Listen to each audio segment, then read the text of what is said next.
متحدين ضلال المبطلين جاهدين أن يسود المسلمون مسلمون مسلمون مسلمون نحن بالإسلام كنا خير معشر وحكمنا باسمه كسرى وقيصر وزرعنا العدل في الدنيا فأثمر ونشرنا في الورى الله أكبر فاسألوا إن كنتم لا تعلمون مسلمون مسلمون مسلمون مسلمون مسلمون مسلمون حيث كان الحق والعدل نكون نرتضي الموت ونأبى أن نهون في سبيل الله ما أحلى المنون مسلمون مسلمون مسلمون سائلوا التاريخ عنا ما وعى من حمى حق فقير ضيعا من بنى للعلم صرحا أرفعا من أقام الدين والدنيا معا سائلوه سيجيب المسلمون مسلمون مسلمون مسلمون نحن بالإيمان أحيينا القلوب نحن بالإسلام حررنا الشعوب نحن بالقرآن قومنا. Assalamu alaikum, chers parents, assalamu alaikum, chers amis, assalamu alaikum, chers connaissants. Assalamu alaikum à tous les croyants du monde, plus particulièrement assalamu alaikum aux musulmans. Que la paix de Dieu soit sur vous. Na'uzubillahi minash shaitanir rajim, bismillahir rahmanir rahim. Nous demandons protection auprès d'Allah contre Satan les bannis, au nom de Dieu le clément et le miséricordieux. Aujourd'hui, chers amis, nous allons aborder un thème très important.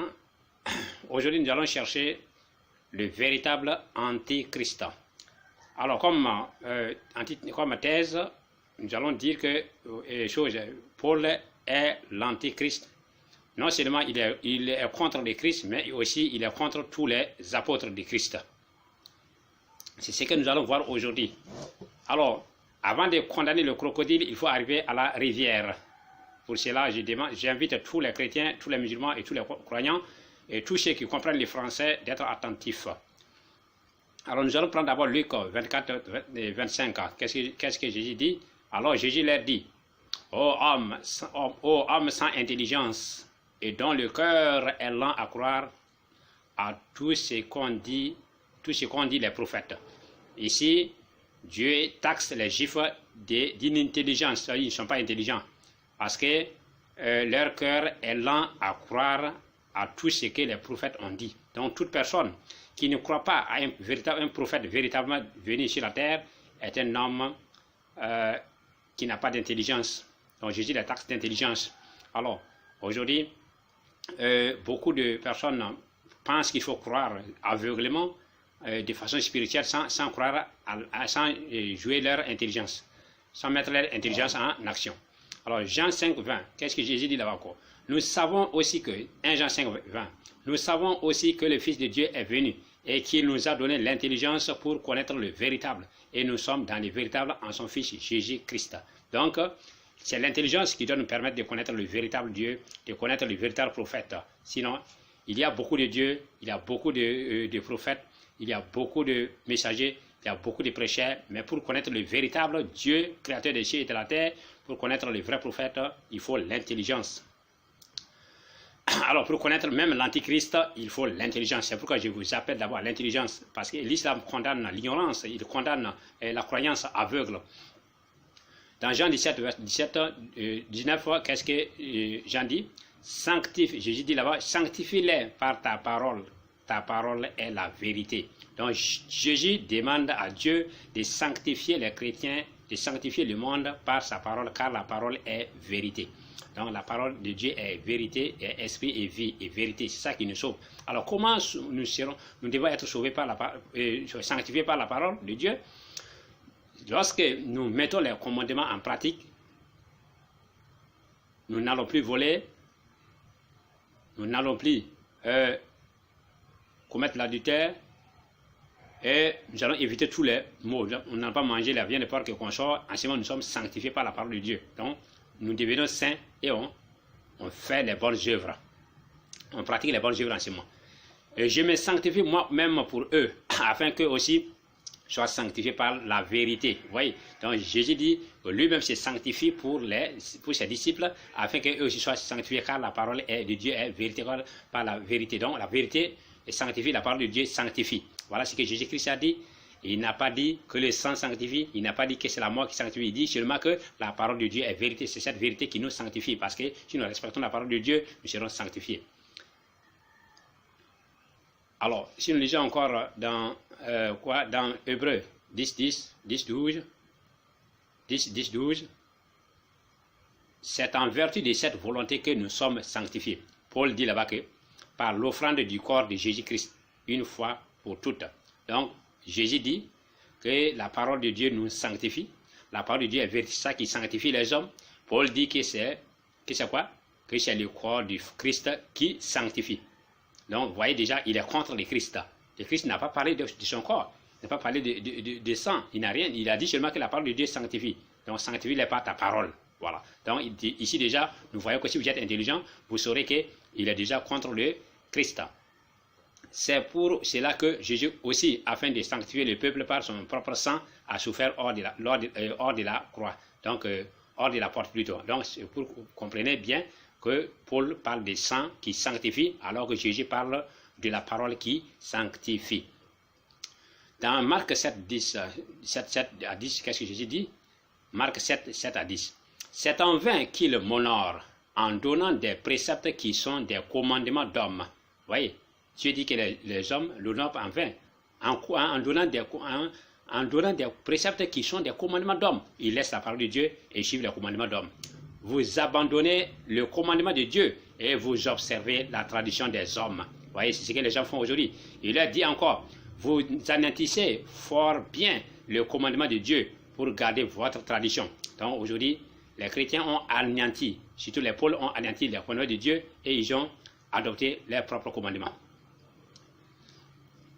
Par exemple, aujourd'hui dans le monde chrétien, nous voyons, par exemple, aujourd'hui le monde, il y a l'homosexualité, le célibat, la monogamie, les boissons alcooliques, la viande du porc, la transformation de la parole de Jésus-Christ qui sanctifie en sang de Christ. Donc, la parole de Christ venue de Dieu, c'est-à-dire la parole qui vient de Dieu, que Jésus-Christ nous a donnée, ils ont remplacé ça par quoi? Par le sang de Christ. Donc, c'est pour dire qu'on a abandonné les enseignements de Jésus qui est de Dieu et on suit maintenant les enseignements païens de doctrine humaine. Alors, donc si nous continuons devant, on verra toujours beaucoup de choses. Dans Matthieu 5, 17, 19, nous verrons qu'est-ce que Jésus dit? Ne croyez pas que je sois venu pour abolir la loi ou les prophètes. Je suis venu non pour abolir, mais pour accomplir. Jésus n'est pas venu pour dire que la prophétie des prophètes sont caduques ou elles sont tombées ou les prophètes ne viennent plus. Non, il n'est pas venu pour abolir, mais pour accomplir. Ce qui est dit à son sujet doit être fait. Ce qui n'est pas dit à son sujet doit continuer à s'accomplir. Voilà ce que ça veut dire. Donc, il n'est pas venu pour abolir cela. Quand Jésus dit tout est accompli, parce que dans la Bible on dit que Jésus a dit tout est accompli. Si tout est accompli, voilà, ça veut dire quoi? Les chrétiens prennent le mot tout au sens strict et prennent le mot là au sens strict du terme. Et là c'est faux, parce que quand Jésus dit que tout est accompli, c'est pour dire que ce qui est à son niveau, ce qui est de lui, ce qui le concerne est fini. Mais la prophétie des prophètes continue à s'accomplir et pour lui aussi continue à s'accomplir et ceux qui doivent venir encore vont toujours prophétiser. Dans Matthieu 5, 19, 22, 30 jusqu'à 30, on va dire encore là-bas. Qu'est-ce qu'il dit? Car je vous l'ai dit en vérité, tant que le ciel et la terre ne passeront point, il ne disparaîtra pas de la loi un seul iota ou un seul trait de lettre jusqu'à ce que tout soit arrivé. Vous voyez? Donc, les lois de Dieu qui sont données à Moïse jusqu'à Jésus-Christ, les lois qui sont là-bas, Jésus dit que tout sera accompli. Donc, tant que le ciel et la terre ne passeront pas, tout doit arriver. Et vous dites que tout est accompli. Rien n'est accompli d'abord. C'est au sujet de Jésus qui est accompli. Le reste continue toujours. Et Jésus va continuer encore en disant, celui donc qui supprimera l'un de ses plus petits commandements, celui qui va supprimer un seul commandement, comme ceux qui pensent que la loi n'est plus en valeur, que la loi est caduque, c'est tombé, comme les Pauls. Sachez que celui qui supprimera l'un de ses plus petits commandements et qui enseignera aux hommes à faire de même, de dire aux gens de laisser tomber la loi, ne pas appliquer la charia, la loi de Dieu et les commandements, et qui enseignera aux hommes à faire de même, sera appelé le plus petit dans le royaume des cieux. Donc tous ceux qui n'appliquent pas la loi disent que ces caducs-là sont les plus petits dans le royaume des cieux tels que les poules. Mais celui qui les observera et qui enseignera à les observer, celui-là sera appelé grand dans le royaume des cieux.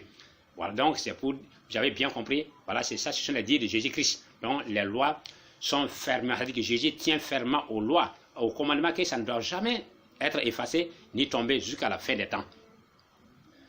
Luc 18, 19, 20, 22. Un chef interrogea Jésus et dit, bon maître, que dois-je faire pour hériter la vie éternelle? Jésus lui répondit, pourquoi m'appelles-tu bon? Pourquoi m'appelles-tu bon? Je ne suis pas bon. Il n'y a de bon que Dieu seul. Si Jésus veut dire quoi? Il ne veut pas dire qu'il n'est pas bon. Il veut dire tout simplement que pour être bon, il faut appliquer la parole de Dieu. C'est pourquoi il dit qu'il n'y a de bon que Dieu seul. Donc, il ajoute, tu connais les commandements. Donc, ça veut dire que si tu veux être comme moi, Jésus, avoir un bon comportement, et tu connais les commandements. Donc, en appliquant les commandements, tu vas devenir quoi? Tu seras aussi comme moi, Jésus. Parce que, voilà, tu seras comme moi, Jésus, dans la sainteté. Parce que tous les prophètes sont saints. Tous les prophètes sont saints. Les gens pensent que c'est Jésus-Christ seul qui est saint parce qu'il n'a pas de péché. Mais c'est faux. Jésus-Christ aussi a péché. Et péché ne veut pas dire qu'on n'est pas saint. Les prophètes sont saints malgré qu'ils ont commis des erreurs. Parce que l'erreur est humaine. L'homme peut faire ça. Mais ça n'enlève pas la sainteté. Tous les prophètes sont saints. Jésus a péché aussi de sa manière. Jésus a insulté les pharisiens, il a insulté les juifs, il a renversé les choses, les marchandises des gens autour du temple. Il a fait beaucoup d'autres choses. À son enfance, il a montré qu'il y a eu des péchés qu'il a commis. Il y en a dans les évangiles qu'on a lus. Donc c'est pour dire que cela n'enlève pas la sainteté de Jésus-Christ. Et encore, même quand on dit que Jésus-Christ, ceux qui ont dit par exemple que Jésus-Christ a une femme, dans les évangiles apocryphes qu'il a une femme, ça n'enlève pas sa sainteté. Ça ne veut pas dire que celui qui s'est marié n'est pas saint. La personne est sainte. Mais tout simplement, les saints ne commettent pas les péchés de façon intentionnelle. C'est tout. Alors, c'est pourquoi Jésus dit ici, je me sanctifie. C'est sanctifié, Jésus s'est sanctifié comment? En respectant la parole de Dieu. Donc Jésus répondit, donc pourquoi m'appelles-tu bon? Il n'y a de bon que Dieu seul. Tu connais les commandements. Tu ne commettras point d'adultère, tu ne tueras point, tu ne déroberas point, tu ne diras point de faux témoignages, honore ton père et ta mère. Voilà, si tu fais tout ça là, toi aussi tu vas devenir saint. Tu seras un saint aussi et tu auras le royaume des cieux. Donc sinon, il n'y a pas de bon en dehors de cette application. Si tu appliques ça, tu seras un saint. Il continue dans Luc 19, 8 à 20, 10. Qu'est-ce que Jésus dit encore? Donc tout ce qu'on vient de dire là, c'est pour dire tout ça. Jésus-Christ tient fermement au commandement, à la loi et l'application de la loi, ce qu'on appelle la charia en islam. Mais Zaché, se tenant devant le Seigneur, lui dit, voici Seigneur, je donne aux pauvres la moitié de mes biens, et si j'ai fait tort de quelque chose à quelqu'un, je lui rends le quadruple. Jésus lui dit, le salut est entré aujourd'hui dans cette maison parce que celui-ci est aussi le fils d'Abraham. Voilà. Donc, Zaché, en respectant le commandement de Dieu, puis Dieu dit de faire la zakat, de faire l'aumône. Donc, Zaché, en attendant la parole de Jésus, a dit que c'est comme ça, moi, je décide de rembourser, de rendre le quadruple de ce que j'ai lésé. Et il va donner la moitié de sa richesse aux pauvres.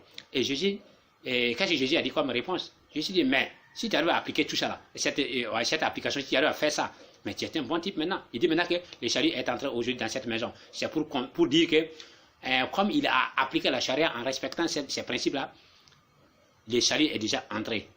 Donc c'est par ses œuvres, ses actions. C'est son travail qui a fait que le salut est entré. Ce n'est pas seulement je crois en Jésus. Non, parce que croire en Jésus simplement avec la bouche, c'est l'enfer. Il faut avoir des bonnes actions, puisque la foi, c'est deux éléments, c'est-à-dire que croire et agir. Faire les bonnes œuvres aussi.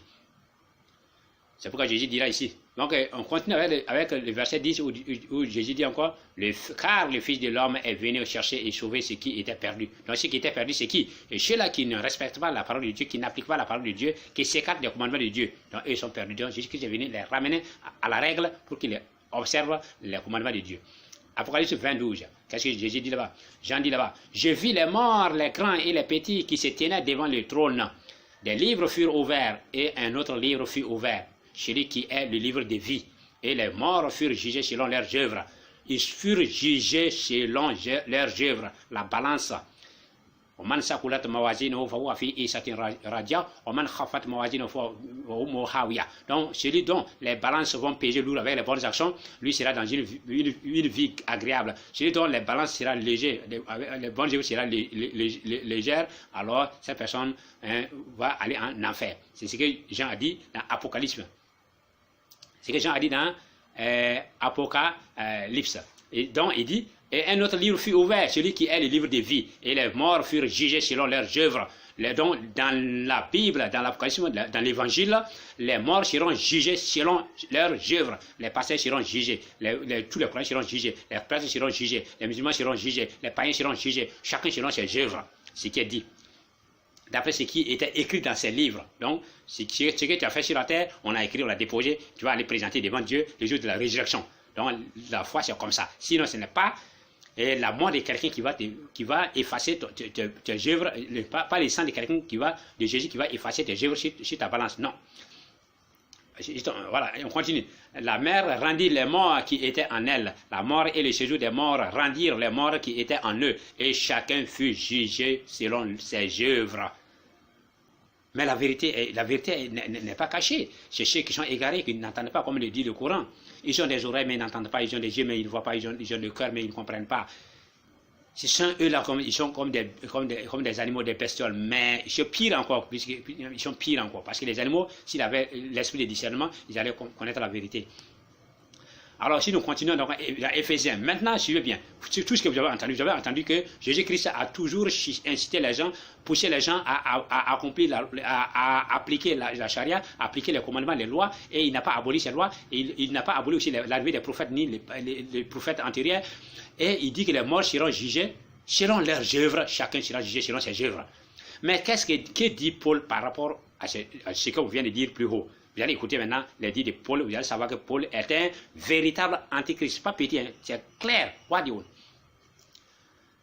Ayant, Éphésiens 2,15, ayant anéanti par sa chair la loi des ordonnances dans ses prescriptions, vous voyez, il a anéanti la loi des ordonnances dans ses prescriptions afin de créer en lui-même avec les deux un seul homme nouveau en établissant la paix. Donc, pour Paul, la loi est anéantie, la loi est abolie, alors que Jésus dit, celui qui supprime une seule lettre de ses lois sera appelé le plus petit dans le royaume des cieux. Alors Paul est le plus petit dans le royaume des cieux. Celui qui l'emporte aussi sera le plus petit dans le royaume des cieux.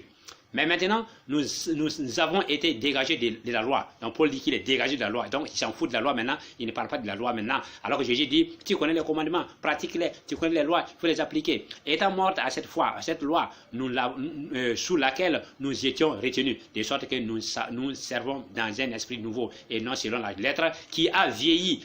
Paul dit que les lettres ont vieilli. Jésus dit que les lettres ne seront jamais vieillies.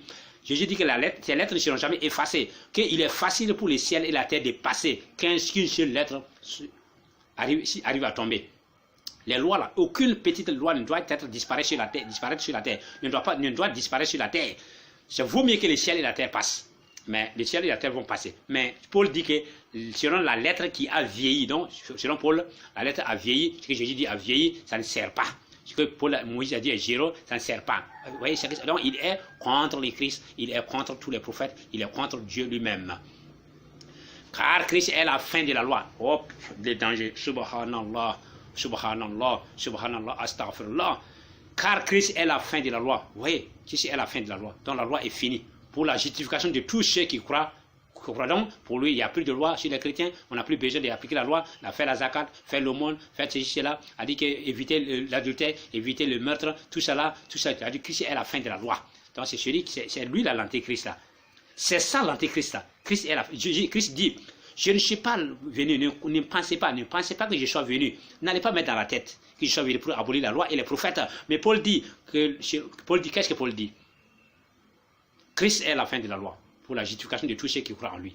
Car tous ceux qui s'attachent aux œuvres de la loi sont sous la malédiction. Vous voyez, il dit que Jésus-Christ est maudit, que les chrétiens antérieurs sont maudits, que les juifs sont maudits, tous sont maudits. Voilà. Donc il dit que Jésus est maudit, donc Dieu maudit les gens. Jésus les maudit, Paul les bénit. Par quoi? Par les sangs. Et un sang qui ne va jamais sauver. Parce que Jésus ne connaît pas ses sangs. Donc, aux yeux sont sous la malédiction, car il est écrit, maudit est quiconque n'observe pas tout ce qui est écrit dans le livre de la vie de la loi et ne le met pas en pratique. Il n'a rien compris. La loi et les commandements sont pour Dieu que nous devons suivre. Nous devons nous efforcer. L'homme ne peut pas être parfait, mais nous devons nous efforcer. C'est selon les efforts que Dieu récompense les gens. C'est comme les bonus des portables comme ce que nous avons aujourd'hui. Tu achètes des unités à 500 francs, on te fait 100%, 500%, et 100%, 200%, 300%, et tu as beaucoup de bonus. Ton argent ne peut pas avoir les 300 mégas ou les 400 mégas, mais on a donné comme bonus. Donc, Dieu, le paradis de Dieu, on ne peut pas l'avoir. Mais en s'efforçant, en faisant les bonnes œuvres, Dieu te récompense. C'est ça la miséricorde de Dieu. Alors, on continue.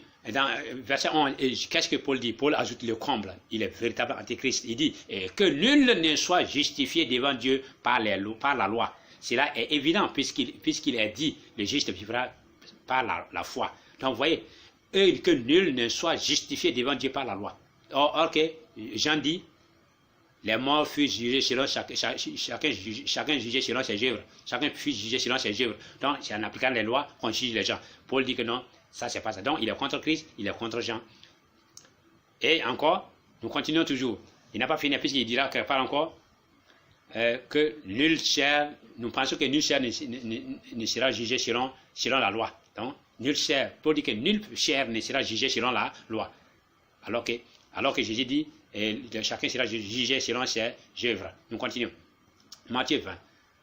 Car je vous l'ai dit, si votre justice ne surpasse pas celle des scribes et des pharisiens, vous n'entrerez pas dans le royaume des cieux. Jésus dit, si les chrétiens n'appliquent pas la charia plus que les juifs, ils ne vont pas avoir le royaume des cieux. Vous avez appris qu'il a été dit, tu ne commettras point d'adultère. Mais moi, je vous l'ai dit, je dis que quiconque regarde une femme pour la convoiter a déjà commis un adultère avec elle dans son cœur. Aujourd'hui, si tu dis à un chrétien que regarder une femme, que c'est un péché, il dit non, moi, c'est pas ça. Donc, il dit que Jésus-Christ ne dit pas la vérité. Donc, ça ne va pas. Donc, ceux qui me disent, Seigneur, Seigneur, n'entreront pas tous dans le royaume des cieux, mais celui-là seul qui fait la volonté de mon Père qui est dans les cieux. Alors, quelle volonté? L'application de la charia, application des commandements de Dieu. Sinon, ce n'est pas les saints, mes frères. Faites la volonté de Dieu, respectez les commandements de Dieu, et vous avez fait la volonté de Dieu. C'est eux là qui vont rentrer dans le royaume des cieux. Ça interpelle en même temps les mouchakonnais qui sont des vauriens qui ne connaissent pas ce que c'est que les Écritures. Il est là que l'islam est faux, que Mohammed est faux, ceci, là. Il n'a rien dans sa tête, et puis il est là ici, que lui il s'est converti parce que tout simplement son papa a dit qu'il ne sait pas s'il ira au paradis le jour de la résurrection. Il ne sait pas. Mais est-ce que tu sais tous les chrétiens vont aller au paradis? Et Jésus dit que ce n'est pas tous ceux qui m'appellent Seigneur, Seigneur. Si Jésus avait dit tous ceux qui m'appellent Seigneur vont aller au paradis, c'est à ce moment tu vas dire que tous les chrétiens vont aller au paradis. Toi-même qui est là aujourd'hui, tu cries Moussa Koné, tu ne sais pas si tu iras au paradis. Tu es en train de mentir seulement. Qu'est-ce qui te fait montrer que tu vas au paradis? Tu connais la voie, tu cherches la voie, tu empruntes là. Mais arriver, ça dépend de Dieu. Donc, Moussa Koné, vous pouvez chercher de mentir. Jésus a montré ici clair et net que tous ceux qui m'appellent Seigneur, Seigneur n'entreront pas tous dans le royaume des cieux. Bien. Il dit encore, plusieurs me diront en ce jour-là, et on n'a pas fini, Moussa Koné, écoute bien Moussa Koné si tu entends, plusieurs me diront en ce jour-là, Seigneur, Seigneur, n'avons-nous pas prophétisé par ton nom, n'avons-nous pas chassé les démons par ton nom, et n'avons-nous pas fait beaucoup de miracles par ton nom? Exemple, on n'a pas ressuscité des morts, on n'a pas fait ceci là, on n'a pas bu ton sang, on n'a pas mangé ta chair, tout ça. Mais Jésus va dire quoi? Et qu'est-ce qu'il va dire? Alors je leur dirai ouvertement, Jésus ne va jamais cacher. Et ne va pas cacher son sentiment parce qu'il vous a dit la vérité, il a tout dit et puis parti. Gardez-vous des faux prophètes, gardez-vous des faux prophètes. Ceux qui mentent que Jésus-Christ va sauver le monde avec son sang. Non. Alors je leur dirai ouvertement, je ne vous ai jamais connu. Retirez-vous de moi, vous qui commettez l'iniquité. Retirez-vous de moi. Allez-y là-bas, c'est fini. Mais si vous avez bu le sang, si vous croyez au sang, c'est zéro. Alors, c'est pourquoi quiconque entend ces paroles que je dis et les met en pratique sera semblable à un homme prudent qui a bâti sa maison sur le roc. Donc, si tu as toutes ces paroles-là, ne tue pas, ne vole pas, ne trompe pas, ne commet pas l'adultère, ne mange pas la chair du porc, tout ça là, tu mets tout ça en pratique là. C'est comme si quelqu'un qui a bâti sa maison sur le roc. Alors, la mère de Zébédée s'approcha de Jésus. Moi, c'est une autre verset encore, le verset 20. Il s'approche de Jésus et avec ses fils et ses prosternant pour lui faire une demande. Vous voyez, se prosterner ici, c'est pour dire que c'est le respect, ce n'est pas adoration. Il lui dit, que veux-tu, femme? Il dit à Jésus, ordonne-lui, dit-elle, que mes deux fils, que voici, soient assis, dans ton royaume, l'un à ta droite et l'autre à ta gauche. Jésus répondit, vous ne savez pas ce que vous demandez. Pouvez-vous boire la coupe que je dois boire? Nous le pouvons, diront-ils. Non, Jésus les a demandé, est-ce que je pourrais boire la coupe que je vais boire? La souffrance que j'aurai dans la religion. Supporter et respecter les commandements de Dieu. Tout ça, vous pourrez supporter aussi. Il dit, ils pourront supporter. Et il leur répondit, il est vrai que vous boirez ma coupe. Hein, je sais. Vous pouvez supporter aussi les mêmes œuvres, vous pouvez accomplir la prière, faire de l'aumône, tout. Mais pour ce qui est d'être assis à ma droite et à ma gauche, cela ne dépend pas de moi et ne sera donné qu'à ceux à qui mon Père l'a réservé. Donc ici aussi montre que Jésus-Christ est loin de Dieu. Donc la maman a demandé à ce que un de ses fils s'assoie à droite et l'autre à gauche. Jésus a dit que non. Tu peux pratiquer les bons jeux, faire tout. Mais les places que Dieu a réservées dans les paradis là, c'est Dieu seul qui donne à qui il veut. Parce que Dieu sait le contenu des cœurs, il sait celui qui sera plus droit que l'autre, et il va les placer dans les endroits, dans les paradis. Donc c'est pas Jésus de faire ça. Mais les gens pensent toujours que Jésus-Christ est Dieu. Mais ce qu'il a dit clair ici, il ne sera donné qu'à ceux à qui mon Père l'a réservé. Donc ce que Dieu a réservé, pas ce que Jésus a réservé. Alors, Paul maintenant revient toujours pour dire que car nous pensons que l'homme est justifié par la foi sans les œuvres de la loi. Vous voyez, Paul dit l'homme est justifié par la foi sans les œuvres de la loi. C'est pour dire que selon Paul, si tu crois en Dieu, c'est fini. Les œuvres, on ne parle pas des œuvres. Alors, dans Romains 3, 20, 30, on dit aussi, il dit encore, car nul ne sera justifié devant lui par les œuvres de la loi, puisque c'est par la loi que vient la connaissance du péché. Dans Galates aussi, il dit encore, néanmoins, sachant que ce n'est pas par les œuvres de la loi que l'homme est justifié, mais par la loi en Jésus-Christ, par la foi en Jésus-Christ. Nous aussi, nous avons cru en Jésus-Christ afin d'être justifiés par la foi en Christ et non par les œuvres de la loi. Parce que nul chair ne sera justifié par les œuvres de la loi. Alors que vous avez lu plus haut que Jésus a dit que ceux qui accomplissent les bonnes œuvres, c'est eux qui vont aller au paradis. Donc c'est ça les œuvres de la loi. Il a dit, chacun sera jugé selon ses œuvres, dans l'Apocalypse que Jean a dit.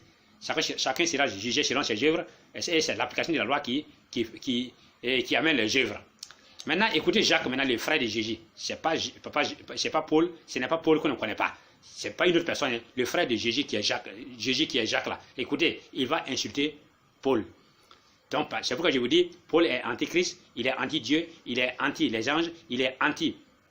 Et je vais vous montrer qu'il est anti les anges aussi. Il est contre les anges aussi. Il est contre aussi les apôtres. Voilà. Qu'est-ce que Jacques dit? Jacques dit, dans Jacques 2, 14, 22, 24, 26. Mes frères, que sert-il à quelqu'un de dire qu'il a la foi s'il n'a pas les œuvres? Voyez donc, il demande à Paul. La loi peut-elle le sauver? Paul dit que l'homme ne sera plus jugé selon ses œuvres, mais selon la loi des œuvres, mais selon la foi. Jacques dit, mes frères, que sert-il à quelqu'un de dire qu'il a la foi s'il n'a pas les œuvres de la loi? La foi peut-elle le sauver? Jacques continue et dit, il en est ainsi de la foi. Si elle n'a pas les œuvres, elle est morte en elle-même. Il veut dire qu'un être humain sans tête est mort. De la même manière, la foi sans les œuvres est morte aussi. Mais quelqu'un dira, toi tu as la foi et moi j'ai les œuvres. Montre-moi ta foi sans les œuvres. Donc Jacques pose la question à Paul. Puis il lui dit que chacun sera jugé selon les œuvres et non selon la foi et non selon la loi des œuvres. C'est pourquoi Jacques lui demande, toi qui as la foi et moi j'ai les œuvres. Donc lui Jacques lui laisse la foi tomber, mais il fait les œuvres que Dieu a demandé. Et il demande à Paul maintenant, montre-moi ta foi sans les œuvres. Et moi, je te montrerai la foi par mes œuvres. Donc, les œuvres, les respects des commandements, la charia, les lois là, c'est ça. On montre la foi à travers ces actions, ces œuvres-là. Mais Paul ne connaît pas ça. Lui dit que non, il faut la foi seulement croire au sang et à la mort de Jésus, puis c'est fini. Donc, il n'a rien compris dans la religion. C'est Jacques qui est en train de... C'est pas moi, c'est Jacques qui le démontre comme ça là. Quelqu'un dira, toi, tu as la foi, et moi, j'ai les œuvres. Montre-moi ta foi sans les œuvres. Paul, montre la foi sans les œuvres.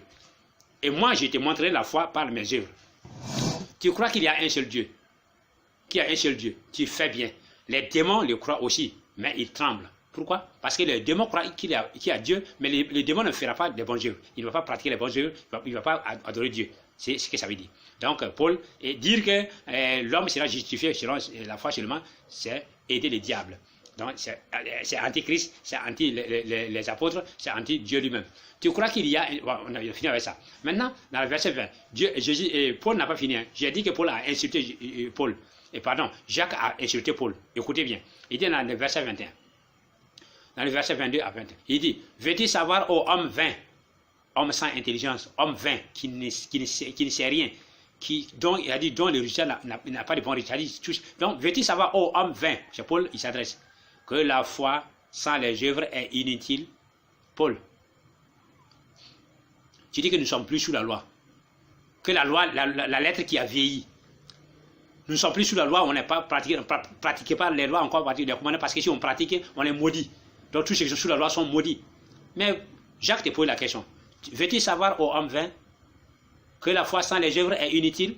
Donc Paul, ta foi est inutile. Toi chrétien, si tu penses que la foi en Jésus-Christ sans les œuvres, tu seras jugé selon la foi sans les œuvres, sache que ta foi est inutile. Alors, et il pose la question, comme exemple, il dit, notre père ne fut-il pas, Abraham ne fut-il pas justifié par les œuvres lorsqu'il offrit son fils Isaac sur l'autel? Alors, tu vois que la foi agissait avec ses œuvres et que par les œuvres, la foi fut rendue parfaite. Donc, c'est avec les œuvres que la foi est parfaite. Donc, c'est ça l'islam. Si les musulmans, les chrétiens avaient respecté ce que Jésus avait dit comme ça, et ce que les Jacques ont dit, l'islam est là. C'est ça l'islam, c'est ça la soumission. Croire en Dieu, croire à ses prophètes et appliquer la loi de Dieu qui est la charia et les commandements. Ainsi s'accomplit ce que dit l'Écriture. Abraham crut en Dieu et à Dieu et cela lui fut imputé à justice et il fut appelé ami de Dieu. Alors, maintenant, il va corroborer en disant, vous voyez que l'homme est justifié par les œuvres et non par la foi seulement. Donc, Jacques dit à Paul, puis Paul dit que l'homme est justifié seulement par les œuvres, sans les œuvres de la foi. Paul dit que l'homme est jugé seulement par la foi, sans les œuvres de la loi. Mais Jacques dit, vous voyez que l'homme est justifié par les œuvres et non par la foi seulement. Ils se contredisent. Voilà. Donc c'est pourquoi je dis, Paul était contre Jacques, contre tous les apôtres d'ailleurs même. Vous allez voir ça à la suite. Alors, et il continue et dit, la prostituée ne fut-elle pas également justifiée par les œuvres lorsqu'elle réussit les messagers et qu'elle les fit partir par un autre chemin? Donc voilà, elle a fait une bonne action et Dieu l'a sauvée. Comme le corps sans âme est mort, de même la foi sans les œuvres est morte. Voilà, donc vous voyez clair ici que Jacques a terrassé Paul, carrément, parce que Paul dit que non, l'homme ne sera plus, le chrétien ne sera plus justifié par les œuvres de la loi, mais seulement par la foi. Jacques dit que non, l'homme est justifié par les œuvres, l'homme est justifié par les œuvres. Donc, l'homme est jugé par les œuvres et la foi. Donc, c'est tous les deux qui sont ensemble chez Jacques. Et c'est ça l'islam.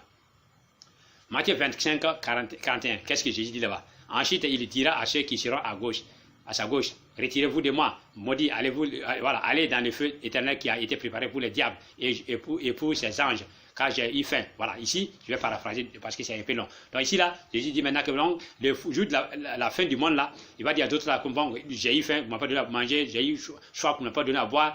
Donc, allez-y en enfer. Voilà ce que ça veut dire. Même s'ils ont cru en Jésus, ils ont cru à la mort de Jésus, au sang de Christ, tout, mais ils ne faisaient pas des bonnes œuvres. Jésus va les refouler. Allez-y. Puisque vous ne nourrissez pas les pauvres, vous n'avez pas pitié des gens, vous faites des conneries, vous mentez sur la terre, vous faites tout ce qui est conneries. Donc, allez-y loin de moi. Je ne vous ai jamais connu. Et c'est comme ça. Donc, la vérité est unique. Mais c'est à vous que vous voulez changer la vérité. La vérité est unique. On ne peut pas la changer. Même si vous voulez interpréter comme vous voulez. Mais la vérité est là. Alors c'est pourquoi il dit, car j'ai eu faim et vous ne m'avez pas donné à manger, j'ai eu soif et vous ne m'avez pas donné à boire. Voilà, c'est ça. Donc ils seront étonnés, ils vont demander, Jésus va dire, non, à chaque fois que quelqu'un est malade ou il a soif, vous n'avez pas donné à manger ou à boire, là, c'est à moi que vous avez fait. Alors nous continuons avec les versets. Et Jésus a dit, promet à ces gens-là, et ceux-ci iront au châtiment éternel, mais les justes ont la vie éternelle. Donc les justes, c'est qui? C'est ceux-là qui mettent les commandements de Dieu en pratique. Alors, vous allez voir maintenant, on va aborder le sous-thème maintenant. Vous allez savoir que Paul, le père des chrétiens, Paul, le menteur, père des chrétiens. Paul, le menteur, père des chrétiens. Alors, ici, vous allez voir qu'il est contre tous les apôtres.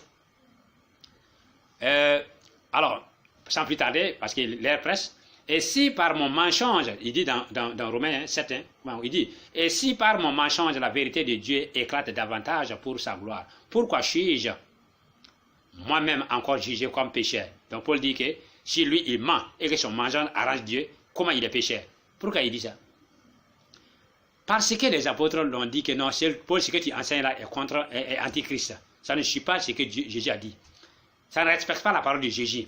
Mais il dit, non, et si mon mensonge, la vérité de Dieu éclate davantage pour sa gloire, pourquoi suis-je moi-même encore jugé comme pécheur? Donc pour lui, le mensonge ne gâte pas. Donc si lui il veut faire la gloire de Dieu, est-ce que Jésus-Christ est venu pour mentir, pour conduire les gens au paradis avec les mensonges? Ok, donc sachez que Paul est un gros menteur, c'est ce qui a fait qu'il a lutté contre tous les apôtres et Jésus lui-même.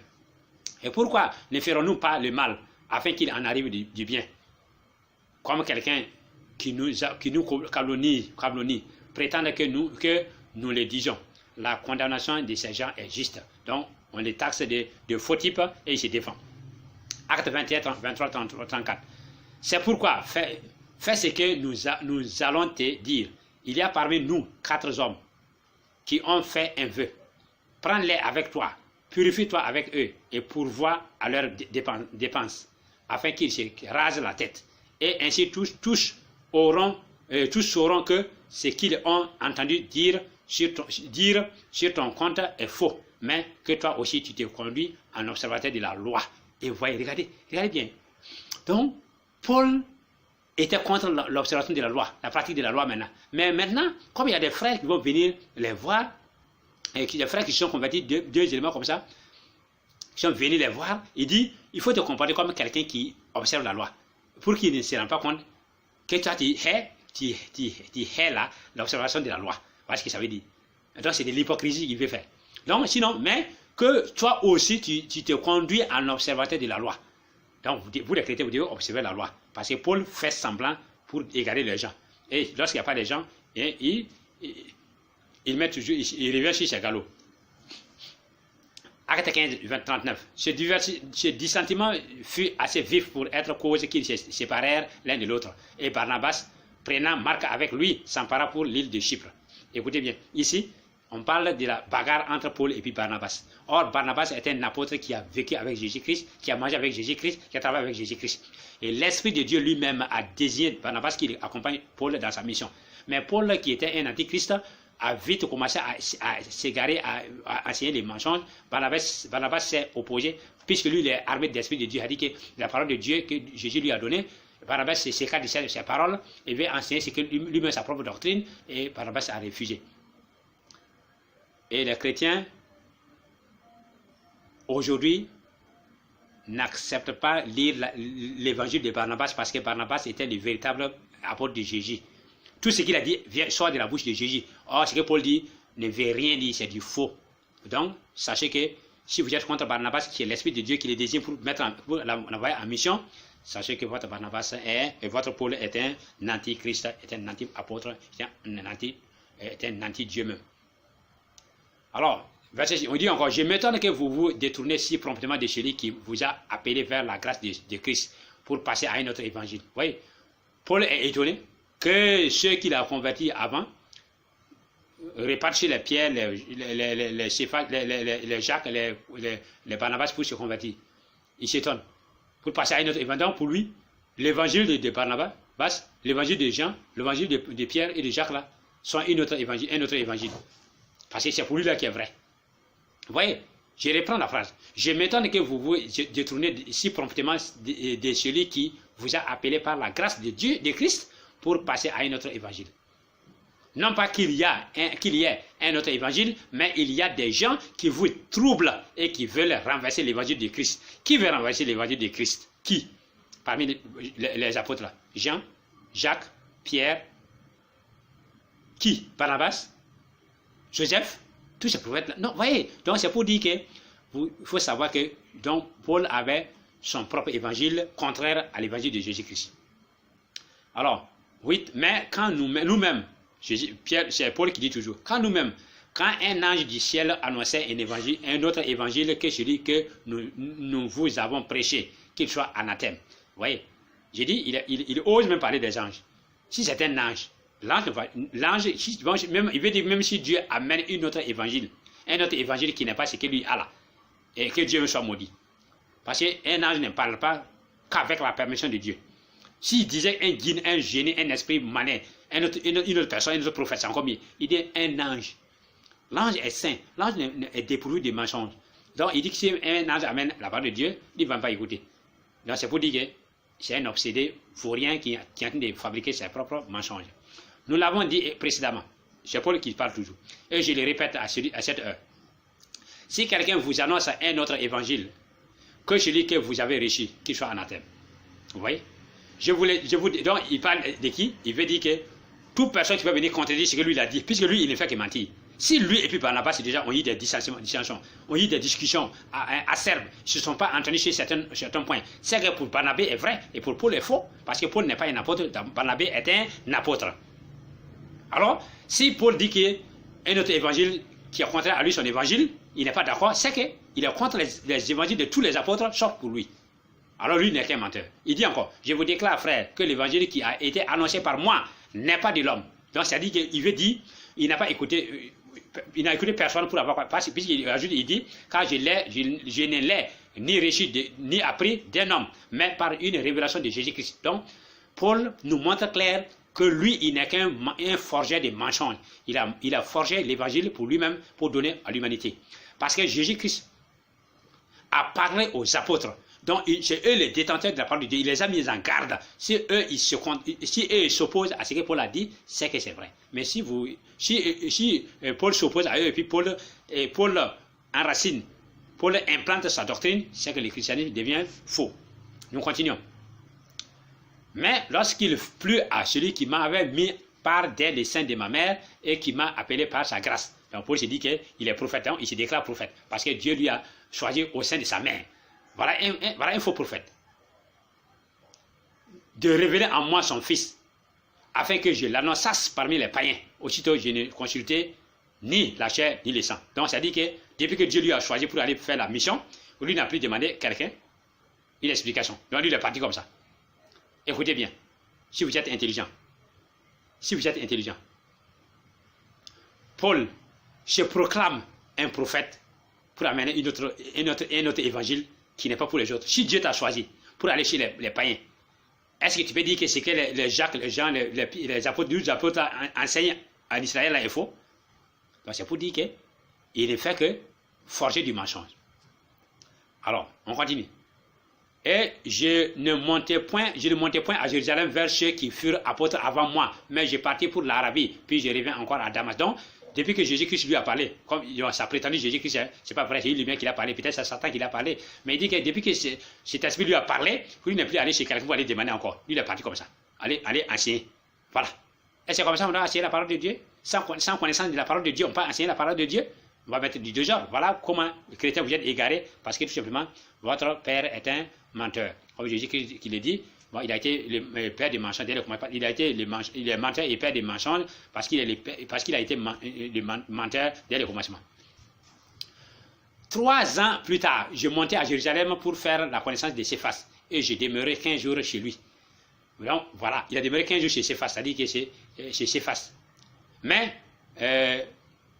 je ne vis aucun autre des apôtres ici, ce n'est Jacques, le frère du Seigneur. Donc, il a vu Jacques aussi. C'est là Jacques a écouté ces paroles insensées. C'est pourquoi Jacques dit qu'il est insensé. Ne sais-tu pas que la foi sans les œuvres est inutile? Donc, au homme vain. Parce qu'il a été chez Jacques, Jacques a écouté sa doctrine. Jacques a su que c'est quelqu'un qui est égaré. Et il l'a appelé un homme vain. Alors, et ayant retenu la grâce qui m'avait été accordée, Jacques, Céphas et Jean, qui sont regardés comme les colonnes, me donnèrent à moi et à Barnabas la main d'association. Donc, on regardait les gens et les pierres là comme des colonnes. C'est-à-dire c'est des grands apôtres qui disent la vérité. Les gens les regardent comme des grands personnages. C'est eux qui donnent l'autorisation à Céphas, à Barnabas de suivre Paul pour aller faire sa mission. Vous voyez? Donc, et ces gens sont automatiquement devenus ses ennemis. Mais lorsque Céphas vint à Antioche, écoutez bien, mais lorsque Céphas vint à Antioche, c'est Paul qui parle, je lui résistais en face parce qu'il était répréhensible. Vous voyez, Paul dit que Céphas était répréhensible, un apôtre de Jésus-Christ, qui a assermenté devant Jésus de dire la vérité. Et toi, tu viens le taxer des menteurs parce qu'il ne suit pas la passion de Paul. Comme il ne suit pas la passion de Paul, Paul les taxe des répréhensibles. Avec lui, les autres juifs usèrent aussi de dissimulation. Et en sorte que Barnabas même fut entraîné par leur hypocrisie. Vous voyez? Donc, Paul dit que tous les apôtres sont hypocrites. Même Barnabas que l'Esprit de Dieu a choisi pour l'accompagner en mission. Alors, qui est Antéchrist? Vous, vos apôtres sont des hypocrites. Pierre est hypocrite, Jean est hypocrite, Matthieu est hypocrite, Simon est hypocrite, Barthélemy, tous les apôtres sont hypocrites. C'est votre Paul qui le dit. Et Paul est à quoi maintenant? Paul est véridique. Voilà un prophète véridique qui est après Jésus, c'est lui. On s'en fout des apôtres. Et qui va juger le monde? Et qui va juger les enfants d'Israël? Il aura la réponse devant. Alors, donc, il dit que Barnabas aussi fut entraîné par quoi? Par leur hypocrisie. Tous les apôtres sont hypocrites selon Paul. Paul est contre tous les apôtres. Ils sont tous hypocrites.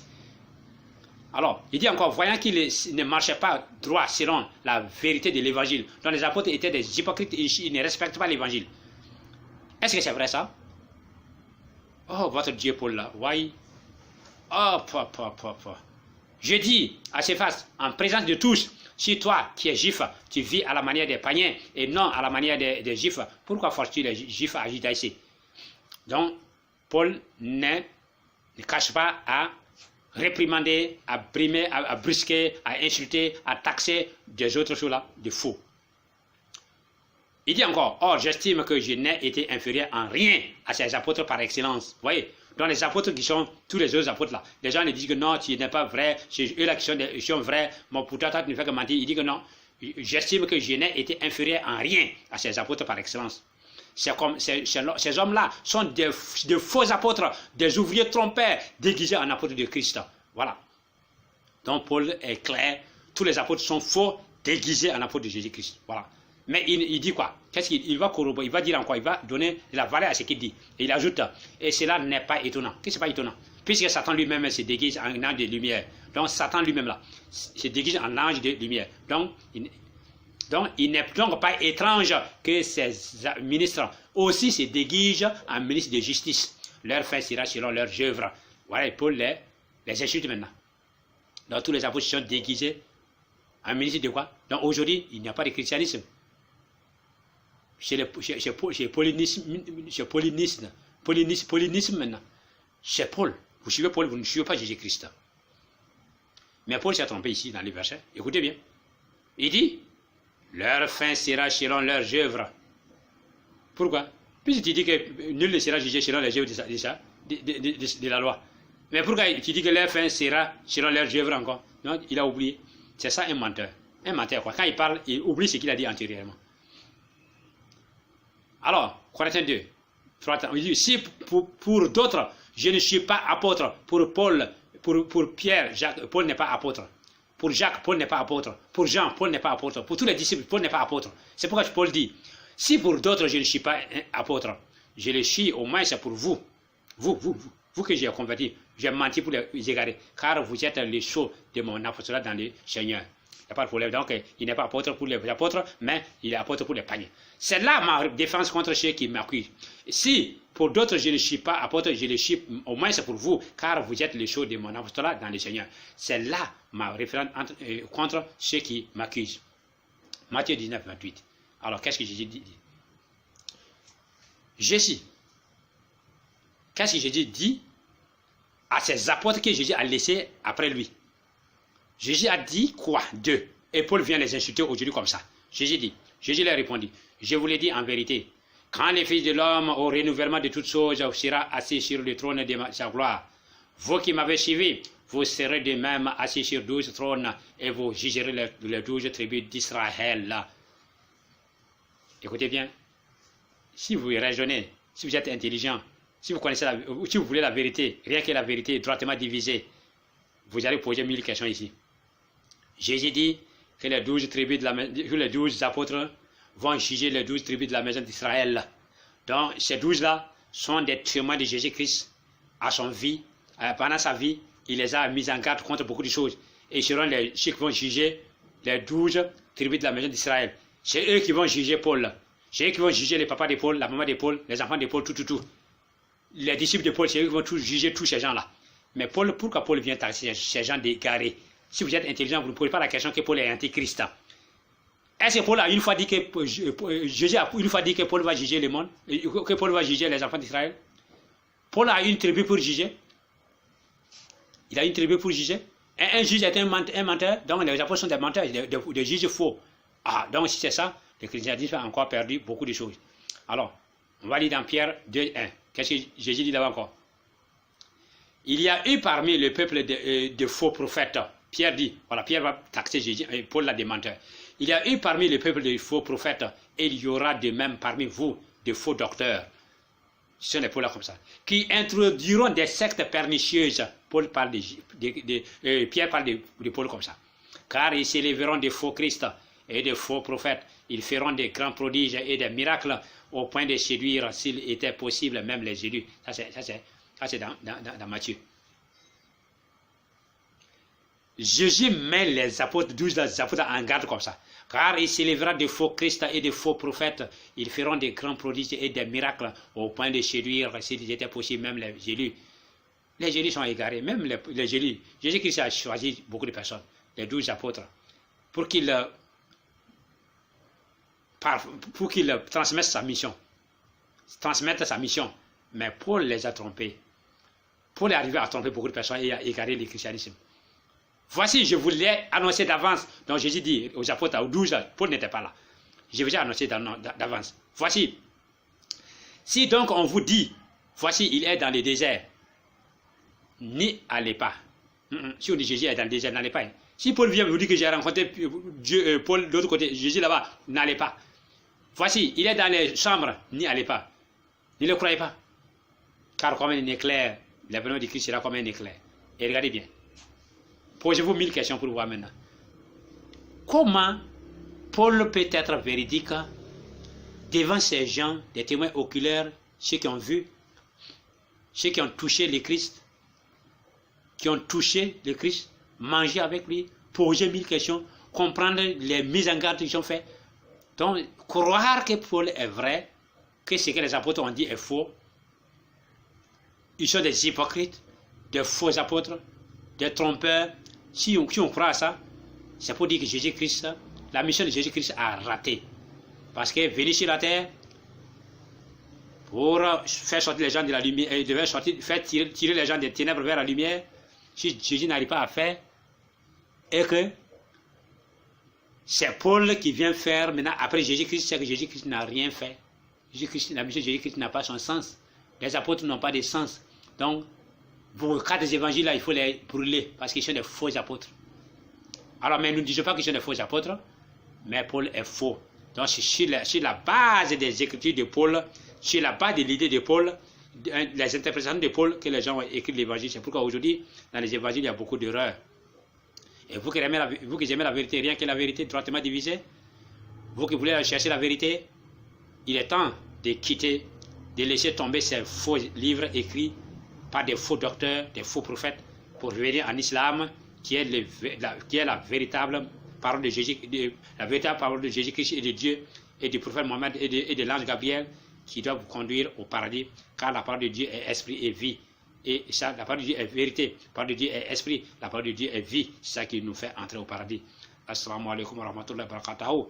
Mais j'ai dit, n'oubliez pas de partager ma vidéo pour aider beaucoup d'autres âmes à être sauvées. Et c'est là vous aussi vous serez sauvés.